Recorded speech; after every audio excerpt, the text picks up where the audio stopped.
Welcome back to Where You Live with Gene and Tony. If you're just joining us, we have begun looking at this story out of Texas, where a gentleman lived in an association where he had a brick wall around his home, and so did all the other 270 homes in this association. He was concerned because there was a burglar, a man who I think accosted his 15-year-old daughter because he was hiding behind the wall. He went ahead, changed it to a wrought iron fence so you could see through. The association says, hey, we're concerned, we're upset. You didn't talk to us first. And on the line is Harvella Jones, who's the president of the National Homeowners Advocate Group, who's talking to us about this story, and we're trying to determine what should have happened. Did the homeowner express his rights correctly? Was this really a case of concern with life and limb, or could there have been another process that could have taken place? And so we welcome back to the phones Harvella Jones. Now, Harvella, you believe that Mr. True in this case acted responsibly in the way anybody should. Yeah, before I get into that, and I do want to answer your question, but the wall doesn't surround his house. The wall is actually like it's a tall wall that you just see the top of the roof. I mean, it's like in front of the house, and then there's the entranceway. So that's what it looks like. Okay. But so it's more of a barrier than it doesn't. The wall doesn't go all the way around, so it encloses the courtyard or anything like that. Okay. No. Here's the situation.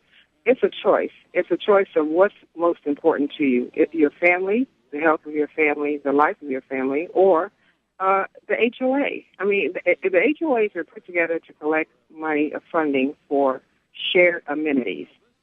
That's something that they can do and no one else can do. Now, as far as the deed restrictions enforcement, if you are in a city area that you're paying tax to, then you can also get enforcement, because a lot of these HOAs don't enforce the things that they should enforce. They're not enforcing them. I got a call yesterday from a lady complaining about that. So, but they want to enforce something like this, where this man is trying to protect his family, and all of a sudden they want to they want to enforce this. This community is over 20 years old. Maybe patio homes were fine then. It was safe to have a wall where you can't see who's behind it. Yeah. But nowadays, people are coming into your home when they know you're sitting in there. They're coming in, raping you, killing you, stealing from you, whatever. Well, excuse me, Harvella. Right now, I respect being able to talk with you, but I think a little bit of what you're talking about right now is a little bit of grandstanding. In the way that you are. That you are coloring this. Again, I think our basic premise here is you're going from a point of a generalization, saying all associations just do this. Therefore, they take too long to make decisions. They make the wrong decisions. Therefore, someone ought to be able to just to jump in.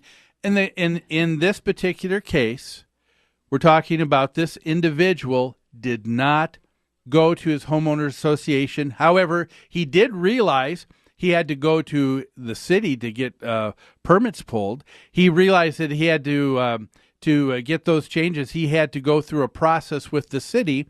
To me, it's indicative, Harvella, from my vantage point anyway. I just think that people do not, a lot of times, have the same respect and authority or recognize the authority for the homeowners association, which is another community government body, if you will. And a government is just a group of people who have agreed to how they're going to interact with one another. And we have that on the city, state, federal level, and we have that broken down on a smaller level with a homeowners association. And so all we're saying is I don't know that the association would have prevented it. they may have said this was a good idea. The association came back, according to this story, and said the attorney for the HOA just said, we've got to follow a procedure because we need to be fair and consistent with everybody. Don't you think that's a good premise to follow, Harvella? To be fair and consistent? Well, first of all, I have the letter. No, answer the question first. Do you feel that it's good to be fair and consistent? I think that probably it's good to be fair and consistent because they have to be. I mean, you have to deal with your members because this is a unified group. Mm-hmm. This is an unusual situation. This gentleman has been living in this community for almost a decade. He didn't even know any of the process for the architectural, changing things. But the permission. Oh, please let me finish. I'm sorry. Okay. I'm sorry, Harvella. The permit that he got from the city is probably he got it through the contractor because the contractors, they will go to the city first or wherever they need to go. It's part of that job. Mm-hmm. And they're the ones that get all the permits and things of that nature. And because of the acute situation, the fear that was in this family, they probably expedited it. I mean, he's clearly said on the record that he apologized, that this was wrong. But, when you really think about it, I mean, what interests me about this whole story was that what would any of us do if we were put in this particular situation? I mean, do we make a choice between our family's safety or do we make a choice about, the harmony of the community and the rules of an HOA? Well, let me say this, Harvella. I hear this argument a lot. I didn't know what the rules were. I didn't even know this process was in place. I've heard people say, I didn't even know I lived in a homeowners association. The truth of the matter is, all of those issues are disclosed to you when you purchase your home. So whether you are ignorant of it is no one's fault but your own. Secondly, where do you draw the line? Let's say I was in his situation. I don't want my 15-year-old daughter accosted. I don't like the idea of a brick wall that can hide people.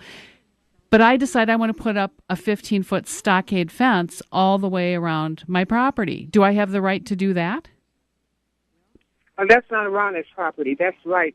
No, I'm telling you this. I'm giving you a hypothetical. My choice would be, if I were in his shoes, I would choose to put up a stockade fence. That's a solid wood fence, 15 feet tall, all the way around my property. And I would have the right to do that, even if I blocked my neighbor's view or blocked the sunshine to my neighbor's yard. Is that what you're advocating?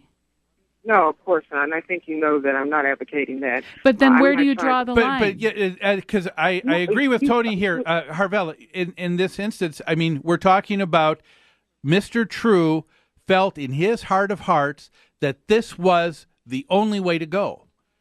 We weren't even open to any kind of discussion or to find out if there's anything else. He didn't talk to anybody else. So. According to the analogy that Tony used, I think that is quite accurate. I think I don't think that you are being honest here. I don't think it's fair and consistent to enforce the association's requirement with me because you don't like my idea, but not enforce it with Mr. True. No, that's my point. I've been out there, so I know that you wouldn't have a fence around the house because there are no fences like around them that you're referring to. It's just that one retainer wall that has nothing to do with it. We were talking about Mr. True felt I should be able to do this because it's a matter of safety. And Tony gave a different scenario, instead of Mr. True who put up a wrought iron barricade. Tony talked about a wooden fence all the way around. And you're saying it's not analogous. It is completely analogous because it's what Mr. Truth, whatever that homeowner thought in his heart was the best thing to do. And you're saying on one hand, yes, that should be the measure then for everybody that the homeowner has a bigger right.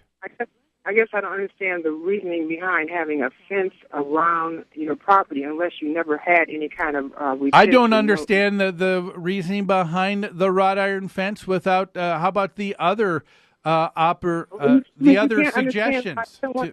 Well, okay, you can't understand why someone would replace something they can't see through that is hiding. It's a criminal's workshop. I mean, it really is. Harvella, I can understand someone wanting to do that. What I don't understand is thumbing one's nose at the process that you agreed to abide by. The choice is not between because he didn't follow the process, and now he's saying he had the right not to follow the process. Is that thumbing his nose, though? Why do you all think that? I always have this attitude that homeowners are thumbing their noses because when they want to do something. No.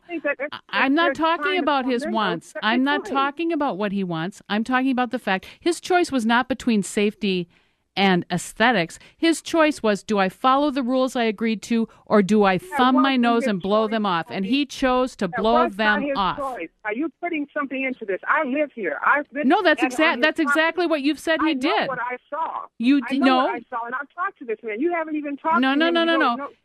You told us that he did not notify the homeowners association. We know that to be true, and that's what I'm saying. That was not his first thought. It wasn't that he was intentionally trying to do it. No one said it was his intention, Harvella. I'm just saying that was the choice he had, and he chose wrong.